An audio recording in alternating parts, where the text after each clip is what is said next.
What are the variables that affect the likelihood of getting long-term COVID syndromes, and what are the lasting effects on people's health?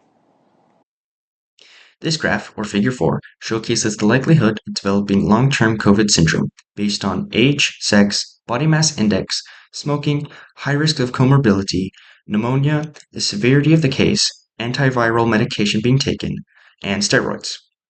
The more to the right that the odds ratio is on the graph, the likelihood of developing long-term COVID syndrome increases. The highest likelihood coming from the severity of the case of COVID, sex, and a high risk of comorbidity or having one or more diseases prior to getting COVID. The likelihood of long COVID syndrome. Figure 8 showcases the likelihood of contracting long COVID syndrome.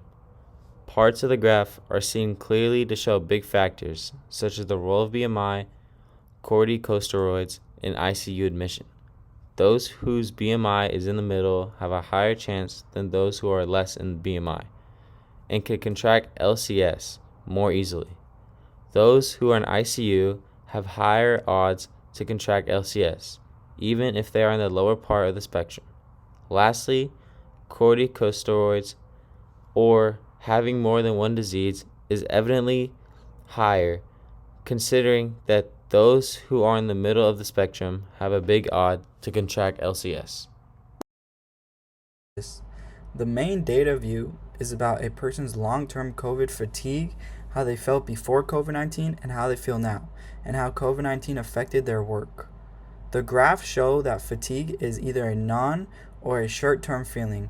If someone recovers from COVID, the number of people who did not recover outweighed those who recovered in the fatigue category. The recovered people also feel much closer to how they felt before COVID-19 happened, whereas the non-recovered people are at about 50% of how they did before. The final graph in figure 11 shows the impact it has on work, showing that lasting COVID symptoms affect a person's work, showing that almost all non-recovered people either do not work or have reduced hours, while most recovered people work regular full hours. The variables connected with long-term syndromes are the BMI of a person, comorbidities, having one or more diseases, corticosteroids, medication that weakens the immune system, when you are put into the ICU, and the severity of the condition, the long-term effects and long-term COVID syndromes are increased fatigue, decreased working ability, and a worsening mood. COVID symptoms can stay with you and linger for a while, even if you do not have COVID anymore. A main symptom that stays within people recovering is fatigue. The best way to help recover from this is to get a good night's rest, 8 to 10 hours of sleep, and to ease into every activity and do not push your limits until you are fully recovered. COVID symptoms can affect anyone, but they are more likely to affect your health if you are female, have another disease, and if you have a severe case of COVID.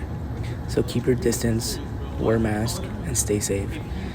Being in a desperate state, such as having multiple diseases or being in the intensive care unit, you should be more cautious about your surroundings and who you surround with to avoid obtaining long COVID symptoms.